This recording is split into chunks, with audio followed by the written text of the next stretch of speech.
Allahu Akbar. Bismillahirrahmanirrahim. Alhamdulillah Rabbil Alamin. Assalamualaikum warahmatullahi wabarakatuh. Isang mapagpalayang araw po sa ating lahat, mga kaibigan. Ito po ang Kawal ng Demokrasya, Kawal ni Carbonell. Bumabati po sa inyo ng isang mapagpalayang araw sa bawat Pilipino na nagmamahal sa ating bansang Pilipinas. Mga kaibigan, patuloy po ang ating pong panawagan na abangan po ninyo ang debate namin dalawa ni Senador Sisi Escudero. Hanggang ngayon, hindi pa po nagre-reach out sa akin, wala pang pahayag sa publiko na tinatanggap niya ang ating pong hamon. Maaaring hindi niya po alam kung paano po niya ako tatawagan, pero pagka nalaman niya po na siya ang laman ng social media, abay magpapa-interview po ron para sabihin niyang ako ay debating team ng UP, tinatanggap ko ang hamon ni Mr. Waldy Carbonell sa isang public debate. Saan po yan? Makinig po kayo mabuti. Hinahamon ko muli si Senate President Sisi Escudero sa public debate o debating pampubliko. Saan? Sa Plaza Miranda. Kailan? September 11. Anong oras? 5 p.m. para hindi po mainit. Yan po ay, saan ba yung Plaza Miranda? Yan po ay yung plaza sa harapan ng Quiapo Church. Sa kabila po yan, Muslim Center.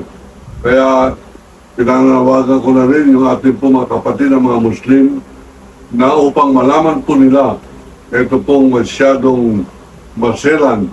Nasa gitna po tayo ng constitutional crisis na ang malaki may pakialam dito o may kagawan kaya nagkaganyan ang ating Korte Suprema ay walang iba kundi si Senate President Sisi Escudero. Maliwanag na si Senate President Sisi Escudero ay nagbimistulang lead ng defense panel team ni Sara Duterte. Ano po ba ang pinag-uusapan dito? Ang pinag-uusapan po rito ay naaayon sa ating pong saligang batas sa usapin ng accountability. Ano po ibig sabihin ng accountability? Pananagutan. Ano ang dapat pong panagutan? Yan pong pagkakalustay ni Vice President Sara Duterte ng napakalaking halaga na pera po ng taong bayan na hindi niya po mapaliwanag, at sa kanyang pagpapaliwanag bilang isang public official, gumamit po siya ng mga peking resibo, peking mga tao, peking mga pinagkagastusan. At dito po ay may bubundag po sana, hindi po ito kangaroo court, kundi sa impeachment proceeding, mabibigyan siya ng pagkakataon na ilahad niya ang kanyang depensa tungkol po sa akusasyon na siya ay nagnakaw ng ulimbat ng humigit kumulang 600 million pesos sa pera ng taong bayan. Siya ay gumastos ng 125 million pesos sa loob ng 11 araw at marami po siya mga peking ginawang mga resibo upang mapagtakpan o may paliwanag kung saan napunta ang pera na yan. Yan po'y napakalaki pong usapin at ang maaari lamang pong pusga dyan ay yun po sa pamamagitan ng impeachment. Sapagkat kinakailangan po impeachment. Bakit? Sapagkat ang Pangulo, pangalawang Pangulo, lahat ng maestrado ng Korte Suprema, yung Comelec Commissioner, yung chairman ng Ombudsman, abay, kinakailangan po hindi po madidemanda yung mga yan. Hindi sila madaling balikan ng demanda, hindi tatablan ng demanda hanggang hindi sila natatanggal muna sa kanilang pwesto o nagkakaroon ng formal na botohan sa Kongreso na karapat-dapat na silang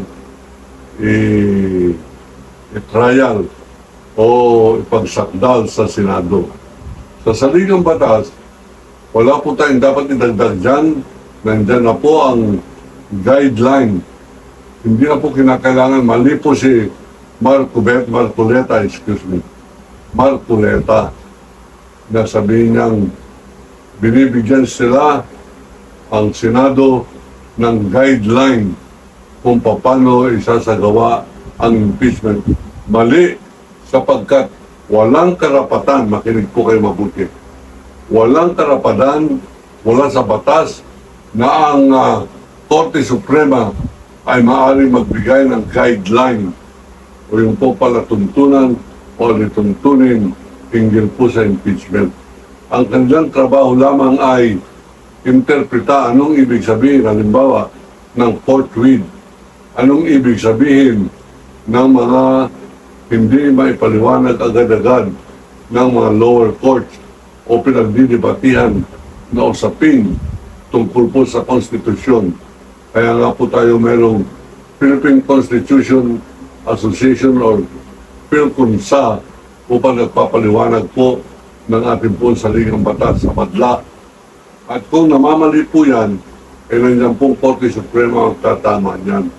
Pero walang karapatan ang Korte Suprema upang makialam sa proseso. Yan pong mga pag-uusga nila ng one-year bar na kinakailangan, andyan na mga ebidensya na dapat mabasa ng bawat isang congressman at bigyan sila ng kopya. All 250 congressmen who voted for impeaching the Vice President of the Republic of the Philippines, ibigyan na ng mga ebidensya. Wala po sa konstitusyon yan. Yan ebidensya, ilalahad lamang yan doon po sa trial. Ang trial o paglilitis ay gaganapin sa Senado. Ang interes po ng taong bayan dyan ay bibigyan ng karapatan ang prosecution na buksan ang mga bank accounts ng mga Duterte. Ito po ang kanilang inaasahan sapagkat sa pagbubukas na yan ng kanilang bank accounts, makikita yung money trail o yung pinanggalingan ng pera ay ang mga drug lords. Sila Michael Yang, Sammy Oy, Richard Lim, abay mga inchik na yan mga kaibigan, dyan ang gagaling sa droga. Kung hindi po matatandaan si Michael Yang, yan po yung pasimulo ng iskandalo ng Parmali scam sa gitna ng pandemic. At siya po ay isang drug lord, sang-ayon po kay Colonel Asierto ng Philippine National Police na kanyang nahuli ito. Ngunit ito ay sinalo, kinupkup ni Rodrigo Roa Duterte, yung dating Pangulo ninyo na kung tawagin ay tatay nyo, tatay digong nyo.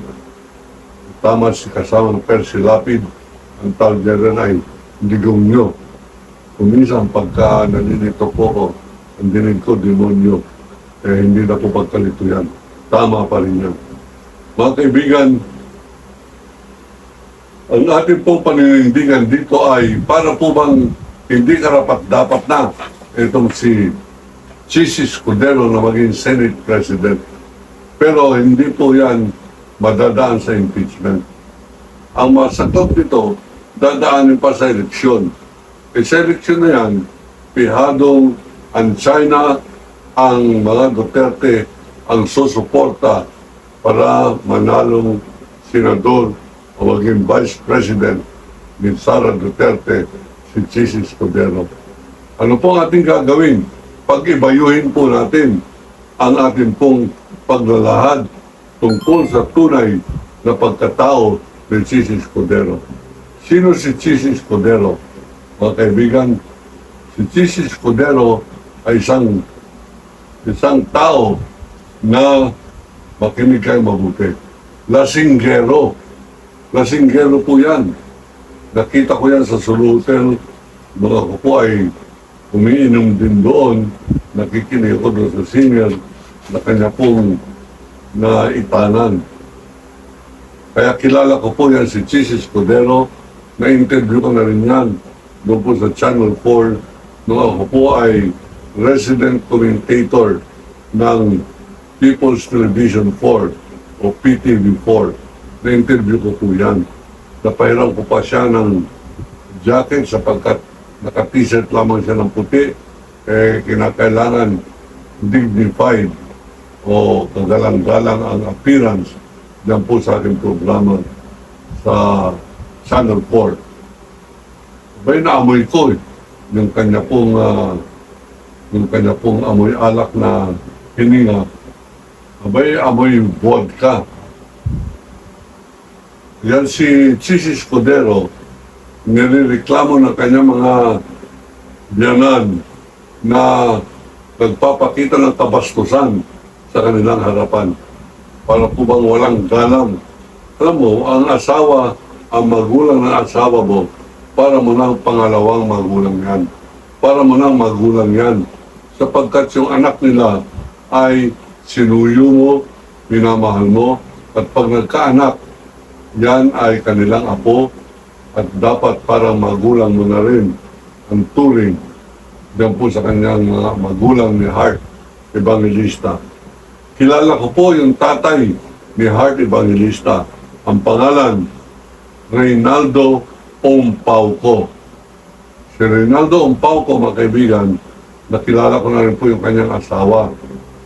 Pero ang close po sa akin at nagkasama kami sa Amerika, ayan si Reynaldo Ray Ompauco.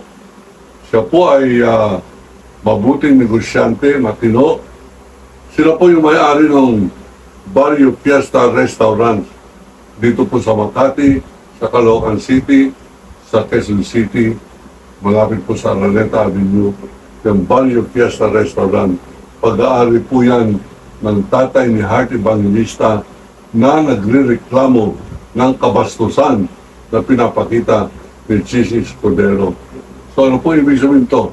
Si Chis Escudero ay isang bastos na tao at hindi po dapat yan maging Senate President sapagkat ang impact po niyan, yung pong epekto niyan sa sambayanang Pilipino ay, to say the least, devastating. Masyado po nakakasira, masyado po nakakawasak ng ating pong bansa. Yan, meron tayong Senate President na kasing baboy, kasing bastos, kasing lasinggero ni Chis Escudero. Hindi ko po pinapakialaman yung mga binubulong ng media na yan si Chis ay binabae. Labas po yan sa ating pong pakialam. Hindi ko po pinapakialaman yan. Yan po ay concern yan ni Heart Evangelista at yung kanyang unang asawa na kumala sa kanya sa kadahilanan na di umano, hindi ko po paninindigan ito, di umano, si Chis Escudero ay mayroong boyfriend. At hindi ko rin paninindigan na yung ngayong kasalukuyang boyfriend niya ay may-ari ng Centerways Development Ventures Incorporated. Yan po ang kontratista ng baha o flood control na napagbigyan ng napakalaking halaga, 5.16 billion pesos ng kontrata. Courtesy of Chis Escudero. Ano po ba yung issue ngayon kay Chis Escudero? Yung pong kanyang pagtatangka na nagawa na isa katuparan ng pagsisingit ng wala po sa isinumiting listahan ng pagkakagastusan ng Senado at ng Kongreso, yan po sa bicameral budget bago pirmahan ang GAA o General Appropriation Budget. Ang kanyang isiningit, mga kaibigan, 142 billion pesos. Yung pala, yan ay kanyang ipinangako sa bawat senador na bumoto sa kanya bilang Senate President at sumama sa kanya sa paglaban pagpapadismiss ng impeachment complaint laban kay Sara Duterte. Mga kaibigan, dito nakikita ang korupsyon na bumabalot po sa Senado at siya na rin mapapakita mamaya-maya ang korupsyon na bumabalot sa Supreme Court of the Philippines. Wala po tayong kalaban-laban dyan. Kung ang gobyerno po natin ay hindi na po tayo pinagtatanggol sa laban po sa mga korap o mandarambong at sa halip pinagtatanggol ang mga mandarambong laban sa atin, tungkulin na po natin kumilos, tayo na lamang ang magsumbungan dito po sa kawalan demokrasya, magtulungan po tayo. Pakalatin po ninyo, palakasin ninyo, mag-subscribe kayo dito po sa ating kawalan demokrasya sapagkat ito po ang plataforma na gagamitin ko para usigin ang mga mandarambong na ito sa dulo ng daigdig. Saan man sila magtago, uusigin ko po sila. At kahit na sa Supreme Court, abay, pinapangako ko sa inyo, ito po ay aking din pananagutin sa pamamagitan po ng katotohanan at ng ating pong saligang batas. Hindi po tayo naniniwala na bobo, bugok ang mga Supreme Court Justices. Naniniwala po tayo sila'y matalino. Ang ating pong kini-question dyan, bakit nila hayagan ginawa ang kanilang pagtampalasan sa konstitusyon? Ang nakikita ko pong kasagutan dyan ay corruption at hindi po lamang tayo nagsasabi niyan. Yung dating Chief Justice Peralta ay nagsabi po niyan na ang korupsyon ay namamayagpag sa Supreme Court. Yan po ay ating pong nakikitang katotohanan ngayon sa pamamagitan nitong lopsided o maniobra na desisyon laban po sa impeachment.